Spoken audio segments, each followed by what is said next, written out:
بسم الله الرحمن الرحیم. در ادامه سلسله درس‌های تفسیر نور، آیه 21 و 22 از سوره مبارکه البقره رو پی گرفتیم در درس گذشته. ادامه این مبحث رو در آیه 23، 24 و 25 به حول قوه الهی در این درس سعی می‌کنیم پی بگیریم. ابتدا تلاوت زیبایی را از این آیات بشنویم و سپس به مطالب اصلی درس بپردازیم. وَإِن كُنتُمْ فِي رَيْبٍ مِّمَّا نَزَّلْنَا عَلَىٰ عَبْدِنَا فَأْتُوا بِسُورَةٍ مِّن مِّثْلِهِ وَادْعُوا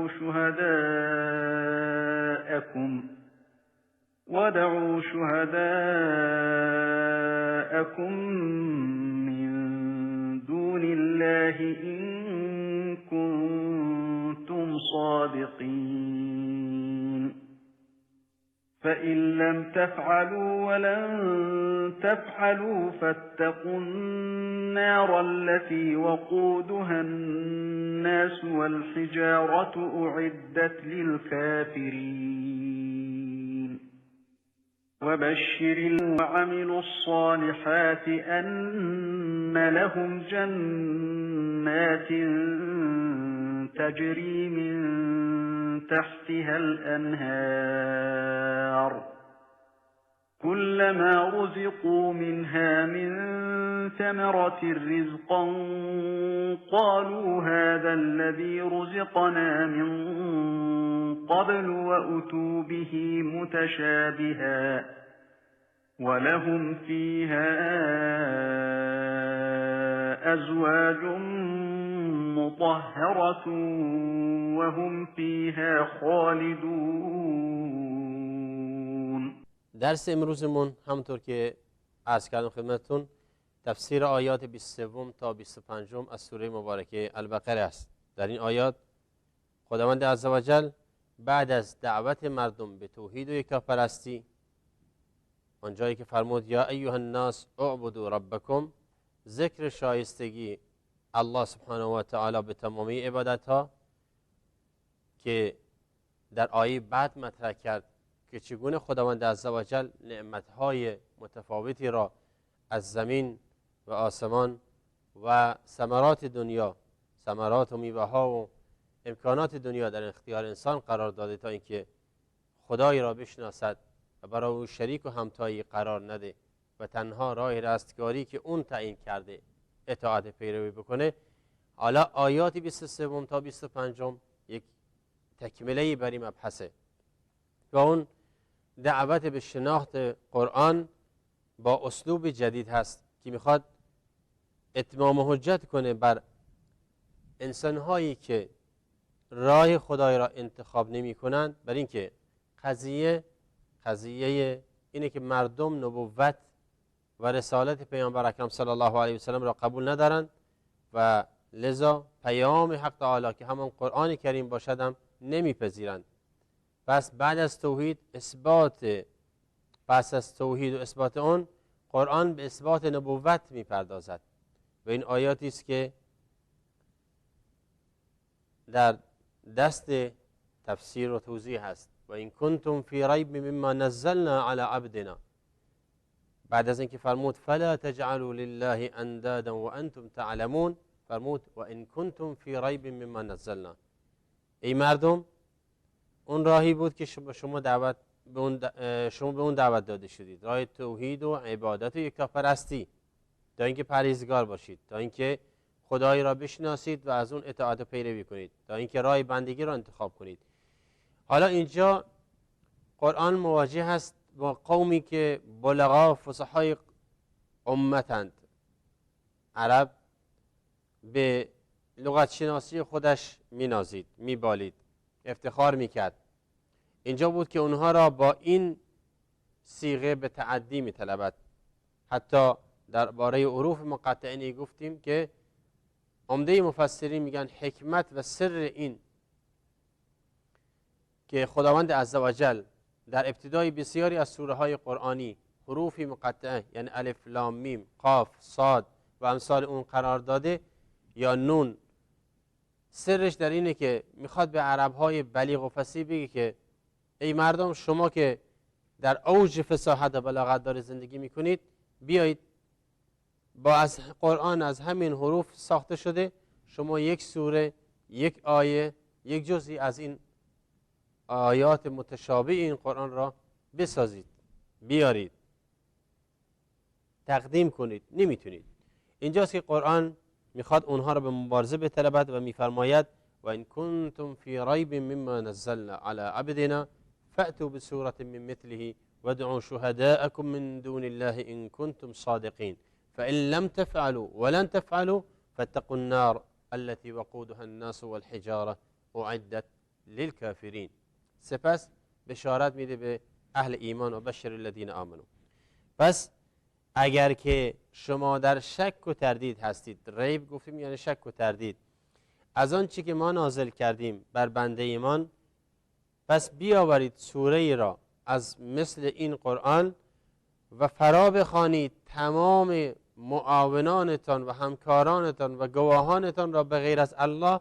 اگر شما راست میگویید میتونید این کار را انجام بدید. پس اگر نتوانستید، یعنی در گذشته که همچنین هم هست، و نخواهید توانست در آینده، ولن تفعلوا فاتقوا النار، پس از آتش جهنم که عقاب سخت الهی در آخرت است بترسید. اون آتشی که سوختش خود مردم هستند با سنگه هایی که در اون قرار میدهد خداوند عزوجل، و این آتش آماده شده برای کافرین. خب و همچنین بعد از اون بشارت و مژده است برای کسانی که ایمان و عمل صالح ایمان آوردند و عمل صالح انجام دادند، این که برایشان بهشتها و جنات، یعنی بهشتهایی است که در آن روده‌های جاری است و از میوه‌های متنوع آن میخورند و میآشامند و استفاده میکنند و هر چی تقدیم میشن خیال میکنند که بهشون تقدیم میشه، از میوه‌هایی که رنگشون و شکلشون مثل همه، خیال میکنند که قبلا استفاده کردند، در حالی که بهشون میگن که نه، این در طعم و مزه و بو فرق میکنه و این نوع دیگر است. و لهم فیها ازواج مطهره، و در آنجا همسرانی مطهر یعنی پاکیزه و که همون حوران بهشتی دارن تفسیر شده دارند و ایشون در آنجا جاویدان و خالدند. کتاب الله کتاب الله کتاب الله. محورهای بحث ما از این آیات شامل معانی کلمات، مفاهیم لغوی، ترجمه آیات و شرح و تفسیر و درسها و نکات آموزنده است که سعی میکنیم به حول قوه الهی مختصرش کنیم. و این کنتم، اگر شما بودید، این یک جمله شرطی است، معنای آینده میده. میگه که اگر شما نسبت به این آیاتی که ما بر پیامبرمان، بر بنده ایمان، بر رسولمان نازل کردیم در شک و تردیدید که نمیپذیرید، مما یعنی از آنچه، در اصلی بوده من ما یعنی از آنچه، ادغام شده با هم دیگه. مما نزلنا یعنی تنزیلش کردیم، نازلش کردیم. منظور قرآن و آیات وحی هست و صیغه فعل همونطور که میدونید بر وزن تفعیله. نزل نیست، چون نزل همون نزول هست، فرود آمدن عادی است، ولی تنزیل معنای تدریج میده. و این که میدونید قرآن کریم در عرض 23 سال نبوت رسول اکرم صلی الله علیه و سلم نازل شده. اولین آیاتش اقرأ بسم ربک الذی خلق در غار حرا در سن 40 سالگی شروع شد، سن سالگی پیامبر اکرم صلی الله علیه و سلم، و همینطور ادامه داشت 13 سال مکه و 10 سال مدینه، تا اینکه آخرین آیه قرآن کریم در سوره مائده واتقوا یوما ترجعون فیه الی الله. این آیه آخرین آیه است که به قول اکثر مفسرین و قرآن شناسان میگن که بر پیامبر صلی الله علیه و سلم در مدینه منوره در آخرین سال نازل شده. پس بنابراین تنزیل بوده قرآن، یعنی به تدریج نازل شده. اگر یک باره نازل میشد قابل تحمل نبود برای اجرایش، برای فهمش، برای درکش. بنابراین این به ما میگه که در راه دعوت انسان باید کم کم بره جلو، مردم را از اولویت ها شروع بکنه، بعد به چیزهایی که سنت و مستحب و نوافل هست دعوت بکنه. علی عبدنا یعنی بر بنده ایمان، و این اضافه عبد به نا یک اضافه تشریف هست، یعنی بنده ما. نکنید اگر شما ای مشرکین، ای منافقین، ای کفار، کسانی که دین ما را نمیپذیرید، اگر در شک و تردید هستید از آنچه که ما نازل کردیم بر بنده ایمان، میخواد بگی که اولا آنچه وحی شده کلام ماست، پیام ماست، مال بنده نیست، مال این انسانی که ادعا میکنه به عنوان رسول مال خودش نیست، میخواد سلب مسئولیت بکنه، مسئولیت را خودش به خودش قبول کنه و خودش تعهد بده. یه مطلبه. ثانیا میخواد بگه که این انسان رسول هست، بنده است، اون چی که بهش القا شده داره میرسونه. پس بنابراین اضافه تشریف و تکریمه که دو مورد در قرآن کریم داره و در دو موقع بسیار مهم و حساس بر این نسبت عبدنا اومده. یکی در مقام نزول قرآن همونطور که اینجا خوندیم و همچنین در اول سوره الکهف میخوانیم الحمد لله الذی انزل علی عبده الکتاب. حمد و سپاس ها از آن پروردگار یا اللهی است که نازل کرد بر بنده اش کتاب را، یعنی قرآن را. پس عبده اینجا منظور محمد صلی الله علیه و سلمه که یک اضافه تشریف هست برای پیامبر. و همچنین در اول سوره فرقان تبارک الذی نزل الفرقان علی عبده، پاک و منزه باد، متبارک باد پروردگاری که نازل کرد فرقان را، یعنی قرآن را، بر بنده اش محمد صلی الله علیه و سلم. یا در سوره نجم فاوحى الی عبده ما اوحى، یعنی پس وحی کرد به سوی بنده اش آنچه که میخواست وحی کند. اینها همه در مقام نزول وحی هست که این مقام بسیار میمون و مبارکی است برای پیامبر صلی الله علیه و سلم و لذا مقام شرف و افتخار بود برای پیامبر و به همین خاطر به عبودیت و بندگی خداوند نسبت داده شد. مقام دوم مقام اسراء است، زمانی که پیامبر صلی الله علیه و سلم به اسراء و معراج رفت و آنجا آیه سبحان الذی اسری بعبده لیلا من المسجد الحرام الى المسجد الاقصى الذي باركنا حوله لنریه من آیاتنا انه هو السمیع البصیر نازل شد در ابتدای سوره سبحان الذی یا سوره اسراء یا سوره بنی اسرائیل، نامهای متفاوت داره، که خداوند عزوجل اونجا هم در مقام اسراء میفرماید پاک و منزه باد پروردگاری که به اسراء برد بنده اش را، عبده اسرا به عبده، بنده اش را به اسراء برد. که این دلالت بر آن دارد که هرچی بنده بندگی و طاعت خدا را بیشتر انجام بده به خداوند نزدیکتر میشه، به الله نزدیکتر میشه و به همین نسبت از لطف و رحمت بیکران الهی بیشتر استفاده میکنه. اینجاست که پیامبر اکرم صلی الله علیه و سلم فرمود اقرب ما یکون العبد من ربه و هو ساجد، یعنی نزدیکترین موقعیتی که انسان میتونه به پروردگارش نزدیک بشه هنگام سجود هست. پس فرمود که فاکثروا فیه من الدعاء، پس سعی کنید در اون لحظه بیشتر دعا کنید. چرا؟ چون سجود یکی از جزئیات نماز هست که اولاترین و مشرفترین مقام ذلت و احساس فقر و به خاک نشستن برای پروردگاره. ممکنه خود نماز، رکوع و دست بستن یا هر عمل دیگری اینها یک نوع تعظیم باشه، ولی سجده کردن، بر خاک افتادن، پیشانی عز و کرم و شرف انسان را بر زمین گذاشتن اوج چیه؟ اوج بندگی است برای خداوند، اگر که با اخلاص باشه و اگر که به قصد تقرب به بارگاه الهی باشه. اینجاست که اگر انسان واقعا با اخلاص سجده بر زمین بکنه، بر خدا بکنه، بهترین عبادت هست و لذا نزدیکترین موقعیتی است که میشه دعا استجابت بشه. فرمود و ان کنتم فی ریب مما نزلنا علی عبدنا. پس عبدنا گفتیم اضافه تشریف هست و در دو مقام وحی و مقام اسراء در قرآن وارد شده. فأتوا بسورة، پس اگر شما در شک و تردید هستید بر اونچه که بر پیامبرمان نازل کردیم، یعنی عبدمان منظور پیامبره صلی الله علیه و سلم، فأتوا بسوره، فأتوا پس بیاورید. لغت شناسا اهل لغت میگن که فا در جواب شرط، چون گفت که ان کنتم، اگر این جمله شرطی است. حالا جواب شرط چیه؟ فأتوا بسوره، اگر شما در حال شکی از قرآن کریم به سر میبرید حالا بیارید. پس فا در جواب شرطیه لغت عربی بهش میگن به معنای تعجیزه. تعجیز یعنی اینکه چی؟ یعنی طرف مقابل رو یا دشمن و خصم رو در مجادله و بحث داری اینطور به تحدی و مبارزه میطلبی که مطمئن هستی اون در توانش نیست. معنا این میده.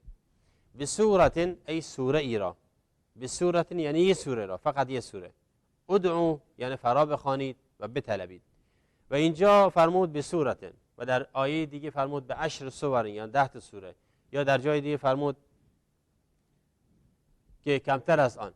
پس بنابراین مهم اینه که یه جزئی از قرآن رو شما مثل قرآن بسازید اگر راست میگید. ودعوا شهداءکم، ودعوا شهداءکم، فرا بخوانید، بطلبید، به همکاری. شهدا گفته شده در اصل معنا از شهید گرفته میشه، معنا گواه، ولی اینجا معنای معاون، معاون کمک کننده، یار، یعنی خدایانتان، همکارانتان، هر کی میتونید در فکرتون میرسه که ازش کمک بطلبید، بطلبید به جز خدا، من دون الله، چون این کلام خداست. اگر خدا بخواد کمکتون کنه، یک وحی نازل کنه، میتونه. پس فرمود ودعوا شهداءکم من دون الله، یعنی غیر از خداوند. میخواد بگه که این کلام خداست، شما غیر از خدا را هر کی میخواد به کمک بخواهید، بطلبید. ودعوا شهداءکم من دون الله ان کنتم صادقین، اگر شما راست میگید، اگر شما راستگویانید، اگر ادعا دارید، در ادعاتون صادق هستید که میتونید و این قرآن کتاب منزل نیست، کلام خدا نیست، پس بیاید یک سوره مثل اون. این برای اثبات این هست که قرآن کلام خداست و نبوت پیامبر را به اثبات میرسونه در ضمن، همچنان که در آیه ما قبلش و قبل از اون 21 و 22 اثبات توحید و یکتاپرستی بود. اینجا اثبات چیه؟ قرآن و نبوت پیامبر صلی الله علیه و سلم. پس ترجمه آیه با توجه به این میشه، با توجه به این توضیحاتی که داده شد، اگر شما درباره آنچه ما بر بنده ما نازل کردیم در شک و تردید هستید، پس سوره را همانند آن بیاورید و گواهانتان را غیر از الله فرا بخوانید اگر راست گویانید. معانی کلمات آیه بعد، آیه 24، خود من عزوجل فرمود فإن لم تفعلوا. كتاب الله كتاب الله كتاب الله. پس اگر نتوانستید، یعنی در گذشته، فإن لم تفعلوا، که حالم چنینه، یعنی تا به حال نتونستید، فإن لم تفعلوا ولن تفعلوا، یعنی در آینده هم نخواهید توانست. گفته شده فعل مضارع، فعلی که حالت استمراریت داره، با دو چیز ممکنه معناش عوض بشه. یکی لم اون را مجزومش میکنه، به فعل ماضی برش میگردونه، یا لن آن را به فعل آینده تبدیل میکنه و برای همیشه تعبید بهش میگن. فإن لم تفعلوا یعنی اگر نتوانستید تا به حال، یعنی در گذشته این کارها را انجام دادید، سعی کردید و حالم چنین بوده نتونستید. ولن تفعلوا در آینده هم نخواهید توانست، هرگز نخواهید توانست. فرمود فاتقوا النار، حال چنین هست نمیتونید آیه یا سوره را مثل قرآن بیارید، پس بترسید.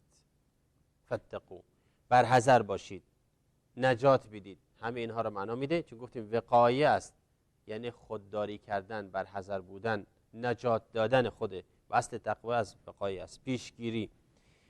از چی باید بترسن؟ از عقاب خداوند. النار، آتش جهنم که بدترین عذاب جهنمه. آتش جهنم، از وقت نار گفته شد یعنی آتش، ولی با الف لام تعریف وقتی در قرآن کریم اومده منظورش همون جهنم و عذاب سوزان جهنم است که آتشه. بدترین عذاب جهنم است که قرآن بارها کفار را با اون تهدید کرده. و قودها، آتشی که چی؟ سوخت آن آتش، چون نار در کلمه عربی، در فرهنگ نامه عربی کلمه مؤنثی است، مؤنث مجازیه بهش میگن. فرمود و قودها یعنی سوخت آن آتش چیه؟ الناس والحجاره، مردم هستند، خود مردمی که سرازی میشن تو جهنم تبدیل میشن سوختی میشن که دوباره شعله ورتر بشه.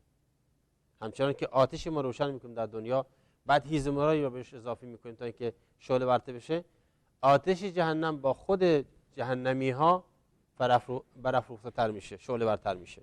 و همچنین الحجاره. حالا حجاره تفسیر شده در ظاهر کلمه معنای سنگ میده و اشکالی نداره که این معنا هم معنا بده و مفهوم باشه، به خاطر که ما میدونیم از میان سنگ ها معادنی هستند که بسیار قوی اند از نظر سوخت و میشه تبدیل بشن به سوخت های بسیار آتشزایی که جهنم رو چکار کنن؟ شعله ور کنن. ولی تفسیر هم شده نزد مفسرین به تفسیر شده به آن سنگ هایی که با دست های خودشون میتراشیدن و تبدیلش میکردن به بت، و این هم یک تفسیر است واقعی، آنچنان که قرآن کریم هم به اون اشاره کرده. فرموده است انکم و ما تعبدون من دون الله حسب جهنم. در سوره انبیا میخوانیم این تهدید به کفار که میفرماید انکم شماها، یعنی کفار، و ما تعبدون من دون الله، چون سوره انبیا درباره کس منکران قیامت صحبت میکنه. اقترب للناس حسابهم و هم فی غفلة غافلون. و آخر سوره هم همچون دوباره برمیگرده به مبدأ اعتقاد به قیامت. در خلال این آیات خداوند عزوجل میفرماید انکم و ما تعبدون من دون الله حسب جهنم، شماها و آنچه که عبادتش میکنید، یعنی بت‌هایی که با دست خودتون تراشیدید غیر از خداوند، چی هستن؟ اون بت‌ها، اون خدایان ساختگی دست خودتون، اینا همه آتش جهنم، سوخت جهنمند. اینها از آتشی بترسید که سوخت آن مردم و سنگ ها هستند. حالا سنگ را هم سنگ تفسیر کردیم یا اون بت‌های ساختگی دست، هر دو درسته. اعدت للکافرین، این جهنم و این آتش آماده شده، یعنی دلالت بر خلق و وجود جهنم داره، یعنی جهنم الان وجود داره. للکافرین هم یعنی برای کفرپیشگان. پس ترجمه این آیه با توجه به معانی که گذشت میتونه این باشه: پس اگر نتوانستید که چنین هست و هرگز نخواهید توانست، از آتشی که سوخت آن مردم و سنگ ها یا بت ها هستند بترسید و خود را از آن دور نگه دارید یا نجات دهید که این آتش برای کافران آماده شده است.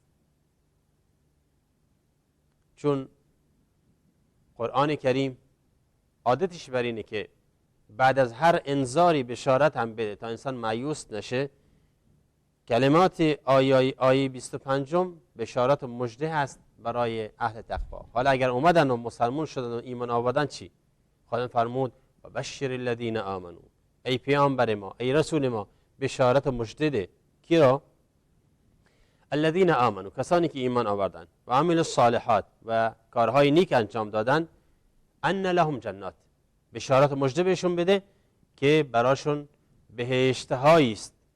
و اصل جنات هم از جنه گرفته شده، یعنی باغ، و گفته شده که جنه را یا بهشت را به این خاطر بهشت نامگذاری کردن که از نظر دوره، یا درختانش اونقدر انباشته است که وقتی انسان درش میره گم میشه، دیگران را نمیبینه. و هر چیز که لغتشناسان عرب میگن که هر چیز که حرف جیم و نون درش باشه در اصل کلمش معنای مخفی و پنهان میده. به جنین میگن جنین به خاطر اینکه از نظرها پنهان در شکم مادر است. به جن میگن جن به خاطر که عالمی است که ما اون رو نمیبینیم، از نظر ما پنهان هست. و به جنت هم میگن جنت به خاطر اینکه الان از نظر ما غیبه، یک، و ثانیاً درختان بسیار انبوهی داره که انسان اگر بره در اونجا دیگه نمیتونه، از نظر مردم پنهان میمونه. و جالب اینجاست بدونید که خداوند عزوجل راه دنیا را برای متقین یک راه معرفی کرده. فرمود النور، راه دین یک نور هست، یک راه هست. و در قبال این راه در بهشت نه تنها یک بهشت بلکه بهشت هاست، جنات هست. برعکسش چرا این واقعیت؟ به خاطر اینکه راه خدا یک راه را در دنیا انتخاب کردن، در آخرت این انسان‌های مؤمن، خدا ترس، با تقوا که کارهای خوب انجام دادن، حالا میخوان راحت زندگی کنن، بازم در یک باغ که نمیشه زندگی کنن. باغ‌های متنوع، کاخ‌های متنوع و بوستان‌های متفاوت، تا اینکه بتونن به راحتی هر کدوم در جای خودش به سر ببره و آسایش بکنه و از نعمت‌های بهشتی بهره مند بشه. كتاب الله كتاب الله كتاب الله. در حالی که برعکس این قضیه برای کفار ببینید در دنیا در بیراهه ها غرقند، حیران و سرگردان هستند، ظلماته. در مقابل نور حق ظلمات و تاریکی های باطل وجود داره. و در آخرت چی؟ با اینکه این همه راههای متفاوت داشتن و از هر راهی شیطان اونا را گول میزد، در آخرت فقط یک جایگاه دارند و اون جهنمه. اون جهنم.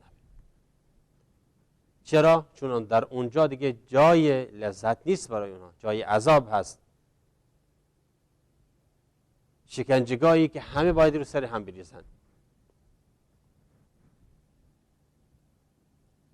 و این از اسرار کلمات قرآنی است، یعنی به ضد هم دیگه برخورد کردن.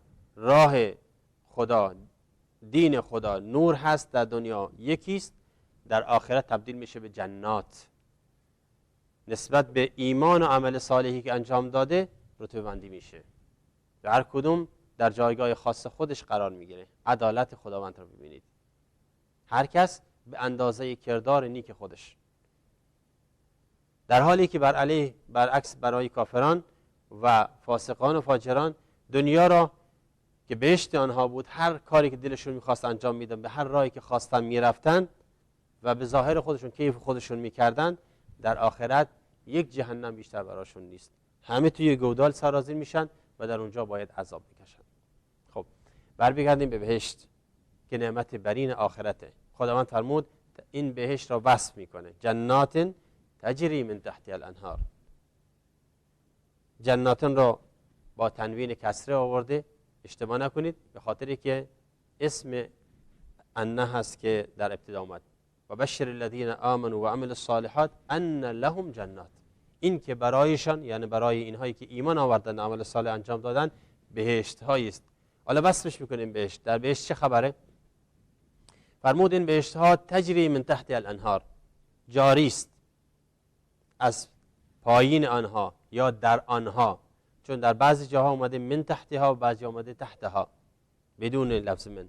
الانهار یعنی رودها و نهرها، جمع نهره. در این بهشت ها رودهای جاری است.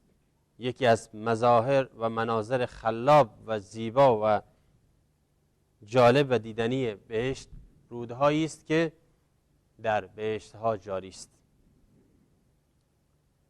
کل ما رزقوا منها، بهشتیان در آنجا هر بار که میوه از باغها روزیشون میشه و تقدیمشون میشه، من ثمرت یعنی از میوه‌ای، کل ما رزقوا منها من ثمرت رزقا قالوا هذا الذي رزقنا من قبل. میگن این همون چیزی است که قبلا هم روزی شدیم، قبلا هم بهمون دادن، قبلا هم از اون خوردیم. در حالی که مفسرین میگن که چی؟ نه، اینطور نیست. آنچه که میخوردن در رنگ و در شکل و قیافه ممکن مثل هم بودن، اما در طعم و در مزه و در بو فرق میکنن. و به خاطر اونها که ظاهرشون فقط میبینن، از وقت دور بهشون نوجوانان یا غلامان بهشتی وقتی خدمتگزاران بهشتی میان میوه را تقدیم میکنن، میان اینا را خوردیم که دیگه بیارید. خداوند فرمود که کل ما رزقوا منها من ثمرة رزقا قالوا هذا الذي رزقنا من قبل و اتوا به متشابها و لهم فیها ازواج مطهره. در حالی که در ظاهر شکل و قیافشون یکیه، نه در طعم و مزه. و لهم فیها ازواج مطهره یعنی برای بهشتیان در آنجا همسرانی پاکیزه است که حوران بهشتی هستند که هم طهارت معنوی دارند، یعنی در اوج حیا و عفت هستند. همونطور که در سوره های دیگه اومد، در سوره رحمان و بقیه آیات دیگه قرآن میخوانیم که لم یطمثهن انس من قبلهم ولا جان، یعنی هیچ کس به اونها دست نزد، نه انسی نه جنی. در اوج عفت و پاکدامنی هستند و هم از نظر حسی که اونها مثل زنان یا همسران دنیا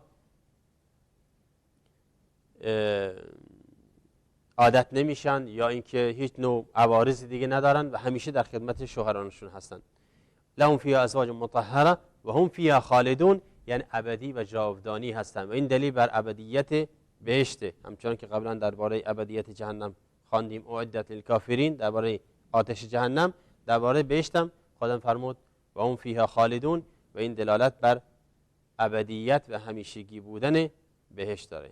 ترجمه آیه هم با توجه به اون مفاهیمی گذشت این میشه: بشارت ده کسانی که ایمان آورده‌اند و کارهای نیک انجام داده‌اند، این که برایشان بهشت‌هایی است که در آن رودها جاری است و هر بار که بعضی از میوه‌های آن باغ‌ها برایشان تقدیم می‌شود میگویند این همان چیزی که قبلا نصیبمان شده و برایمان آورده‌اند، حالان که در رنگ و شکل همانند آنها بودند، نه در طعم و بو، و برایشان همسرانی است پاکیزه و حوران و ایشان در آنجا جاودانی‌اند.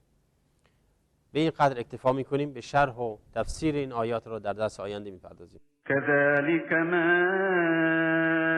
أتى الذين من قبلهم من رسول إلا قالوا ساحر أو مجنون. بله دوستان، با توجه به ارتباط آیات قرآنی دانستیم که خداوند عزوجل با ندای یا ایها الناس مردم را خطاب قرار داد به توحید و یکتاپرستی و خداشناسی و اینکه از شرک و خرافات دست بردارن. فلا تجعلوا لله اندادا و انتم تعلمون.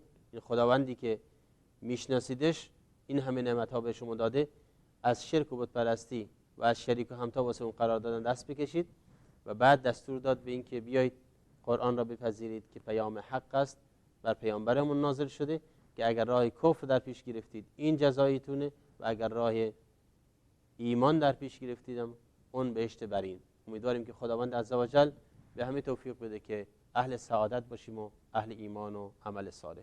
السلام علیکم و رحمت الله و برکاته. كتاب الله